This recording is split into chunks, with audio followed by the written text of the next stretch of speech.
पहली सुर्खी, पैक्सिस खुलासे को लेकर फ्रांस और इजरायल ने न सिर्फ जांच का ऐलान किया बल्कि अब इस संबंध में कार्रवाई भी शुरू हो गई है। आज इजरायल के रक्षा मंत्रालय ने पैक्सिस बनाने वाली कंपनी एनएसओ के दफ्तर पर छापा मारा।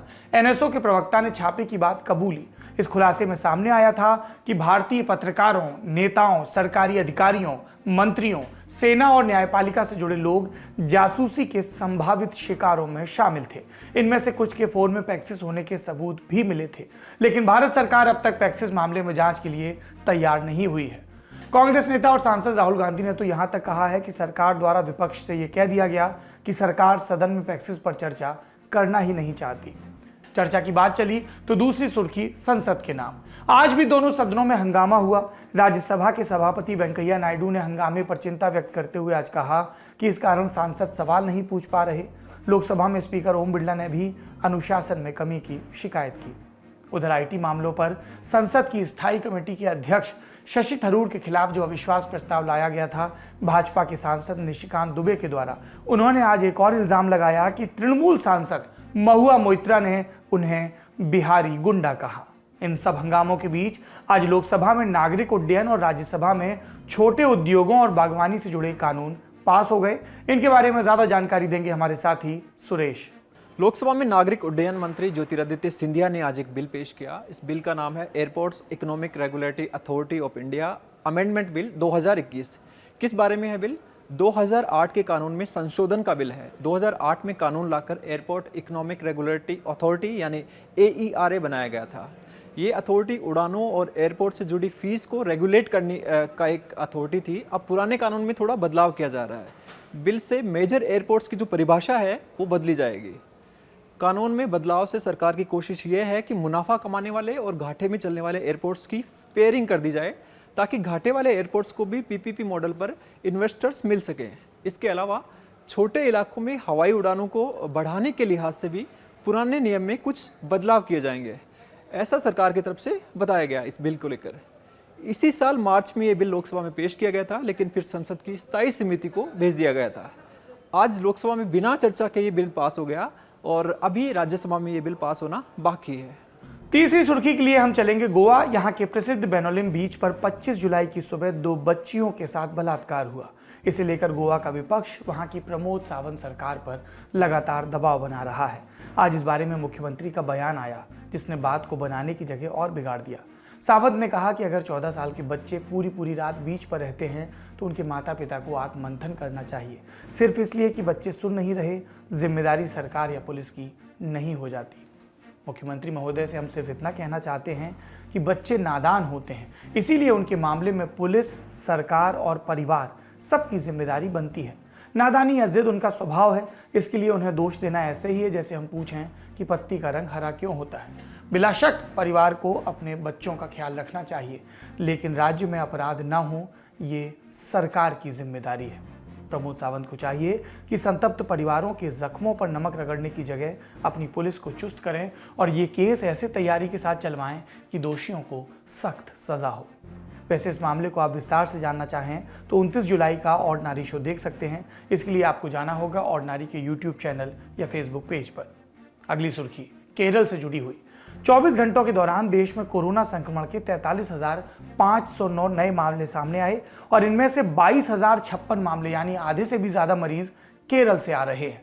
इसलिए सवाल ये कि केरल में क्या गड़बड़ी हुई जब पूरे देश में संक्रमण घट रहा है।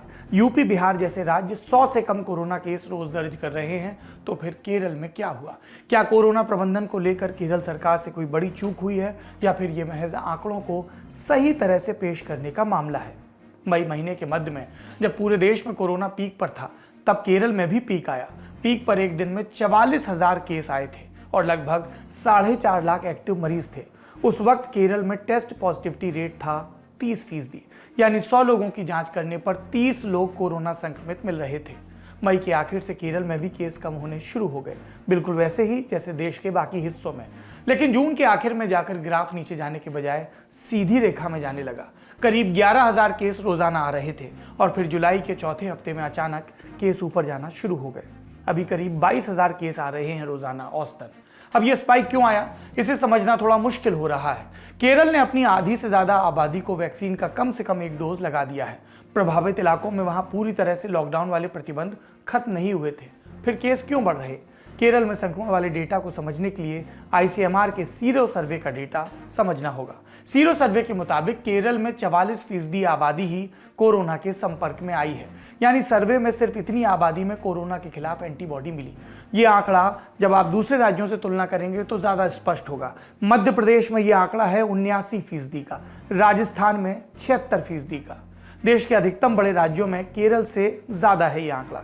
यानी सीरो सर्वे के मुताबिक केरल में और राज्यों की तुलना में कोरोना का संक्रमण कम फैला था, इसीलिए वहां ज्यादा बड़ी आबादी ऐसी है जिसे संक्रमण हो सकता है। सीरो सर्वे के आधार पर एक्सपर्ट्स कह रहे हैं कि केरल में आंकड़ों को दुरुस्त तरीके से पेश किया गया।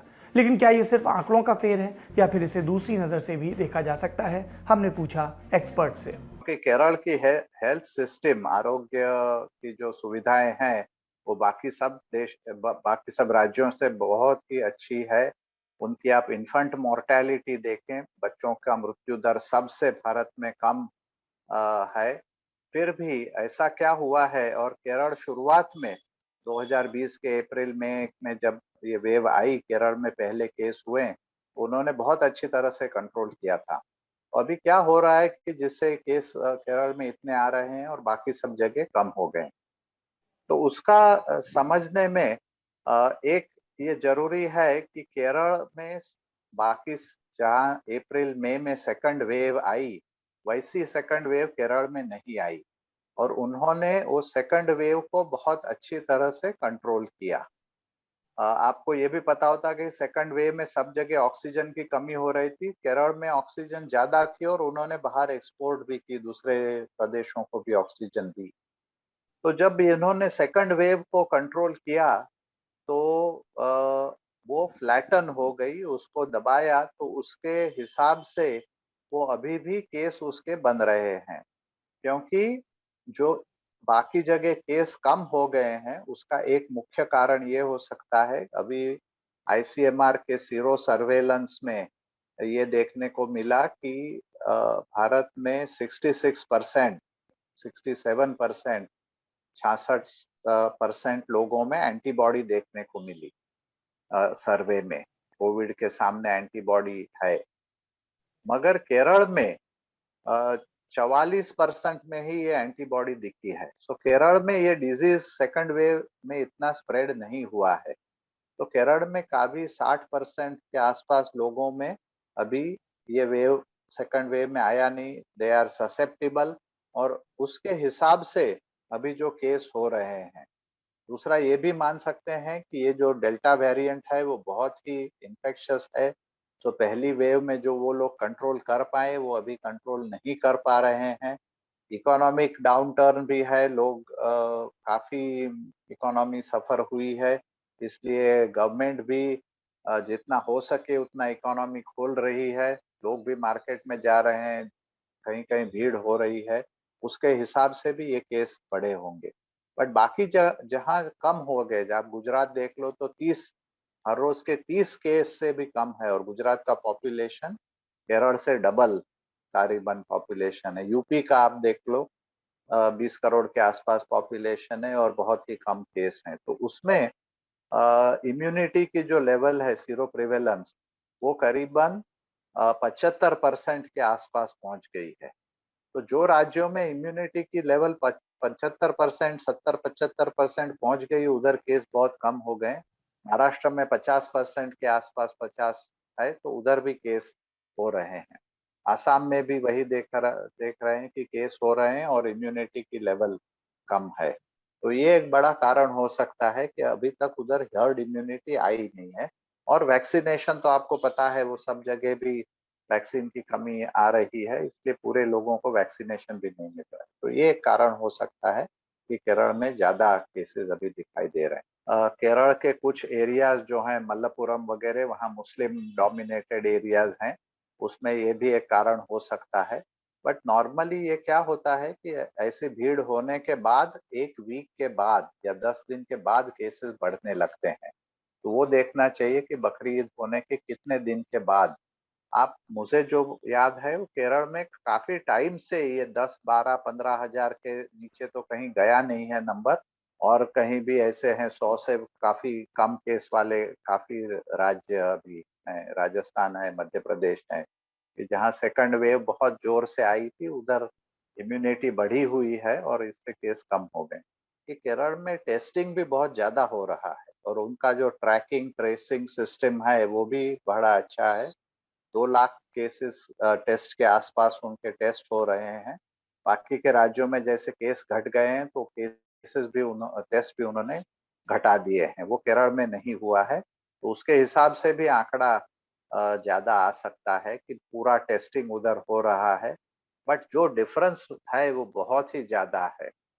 20 हजार कहाँ और 30 केस कहाँ गुजरात का आप देखें तो सपोज गुजरात का आंकड़ा आप 10 गुना भी ज्यादा गिन ले तो 30 से 300 केस होंगे। तो जी। उसका अ, ये हो सकता है कि टेस्टिंग ज्यादा है इसलिए थोड़े केस ज्यादा दिखा रहे हैं, बट उधर ट्रांसमिशन डेफिनेटली ज्यादा है, वो तो क्लियर दिख रहा है। दूसरा ये भी है केरल की एक पॉपुलेशन की डेंसिटी भी बहुत ज्यादा है। केरल का एरिया छोटा है और उसमें 3 करोड़ की पॉपुलेशन है और उधर माइग्रेशन भी काफी होता जाता है। केरल से लोग बाहर जाते हैं, केरल में अंदर आते हैं।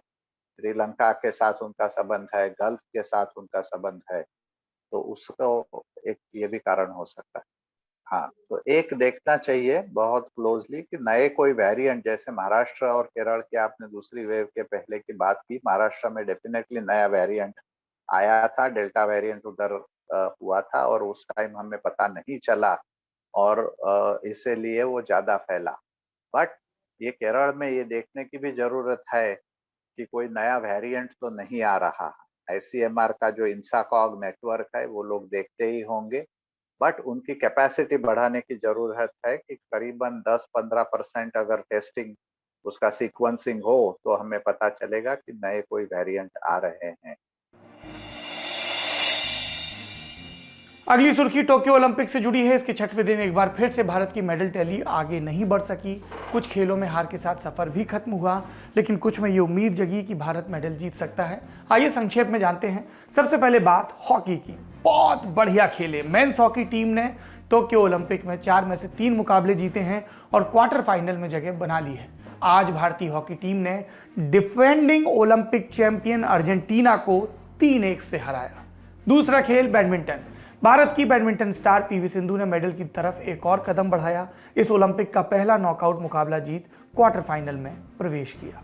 तीरंदाजी, यहां भी कमाल का मुकाबला हुआ। भारतीय तीरंदाज अतनु दास ने अंतिम 16 में जगह बनाई, लेकिन इसे एक वाक्य से आपको समझ में नहीं आ रहा होगा।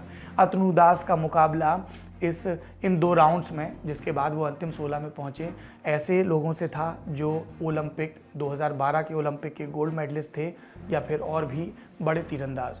और अंतिम 16 में जगह बनाने के लिए जो अतनु दास ने आखिरी तीर चलाया वो परफेक्ट 10 पे लगा और तब जाके अतनु दास ने ये कामयाबी हासिल की। बॉक्सिंग की बात करें तो बॉक्सर सतीश कुमार ने जमैका के रिकार्डो ब्राउन को हराकर क्वार्टर फाइनल में एंट्री कर ली।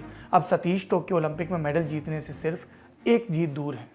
लेकिन विमेन बॉक्सिंग में भारत का बड़ा सपना टूटा। स्टार मुक्केबाज मैरी कॉम को 51 किलोग्राम के राउंड ऑफ 16 में कोलंबिया की इंग्रिड लोरेना वलेंसिया विक्टोरिया ने 3-2 से हराकर बाहर कर दिया। शूटिंग की बात करें तो भारत की निशानेबाज Manu Bhaker 25 metre air pistol event के क्वालिफिकेशन राउंड में 5वें नंबर पर रही हैं, यानी अगले राउंड के लिए क्वालिफाई कर चुकी हैं। क्वालिफिकेशन का दूसरा चरण यानी कि रैपिड दौर शुक्रवार को होगा। क्वालिफिकेशन में शीर्ष 8 में जगह बनाने वाले निशानेबाज फाइनल में प्रवेश करेंगे।